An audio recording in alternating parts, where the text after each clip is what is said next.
Good afternoon. It is Tuesday, March 1st, 2022. Today was our monthly food distribution on a warm 80-degree sunny southern Arizona day. It was beautiful.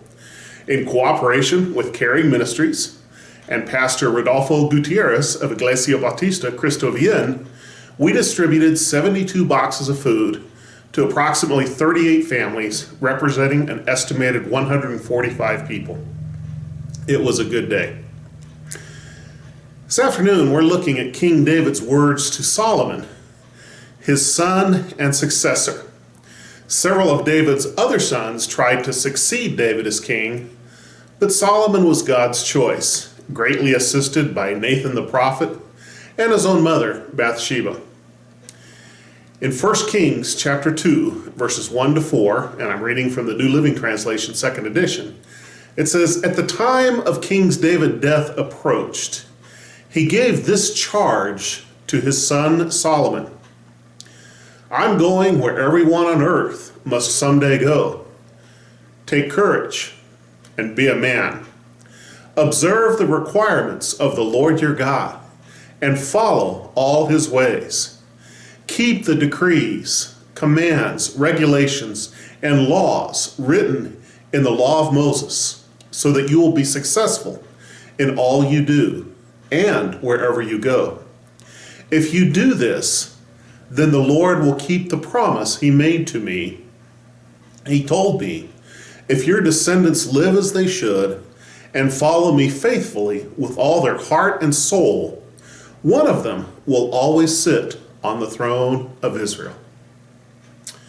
King David lived to a ripe old age, and he came to that place in his life where he recognized that death, not by violence and not by tragedy, was near, but death by old age. And he said this amazing statement, "I am going where everyone must go." Death is inevitable. It's certainly fearful, and quite a few people try everything they can to avoid it, but it is certainly inevitable. And there comes a place for the believer of the Lord when they've got a lot of years and they recognize that their physical body is failing and that they're going to be changing from one world to the next.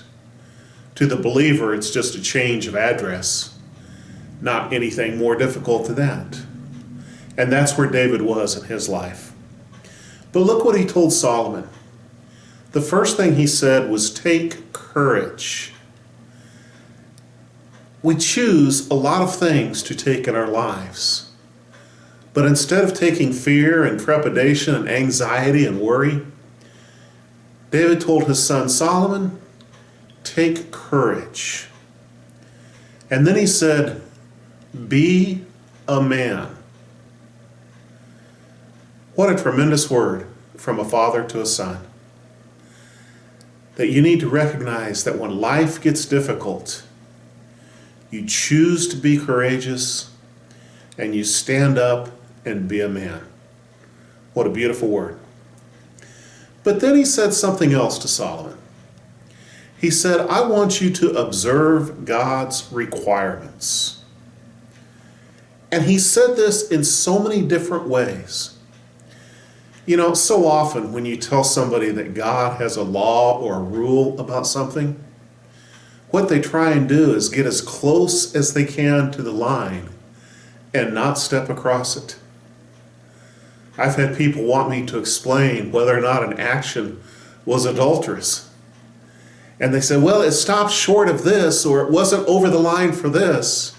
And they keep trying to say, my behavior's okay. But here's what David told Solomon under the inspiration of God. Observe God's requirements and follow his ways. When you're trying to follow God, stepping right up to the line and hoping nobody notices you slip over it is not following his ways. Then he said, keep the decrees, keep the commandments, keep the regulations, and keep the laws.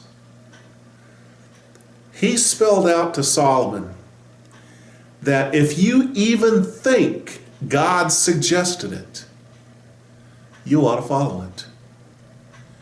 You see, God has prepared a beautiful way of life for us. Jesus summed it up in two beautiful statements. He said, love the Lord your God with all of your heart, soul, strength, and mind. And love your neighbor as yourself. And all of the commandments are wrapped up in those two. You see, we need to recognize that following God is not obeying a set of rules and making more rules when the first set of rules don't seem to cover every situation. But following God is living God's way. Loving God, loving people, and doing the right thing every chance we get.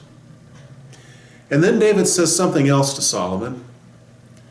Now here's King David, started out poor as a shepherd on daddy's farm, and ended up uniting the kingdom and being a warrior king and psalmist who literally changed the Middle Eastern world of the day. And he says, son, if you want to be successful at following and living God's way.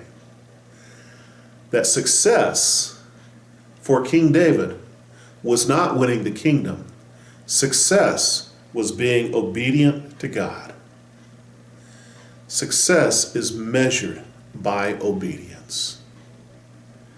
God bless you.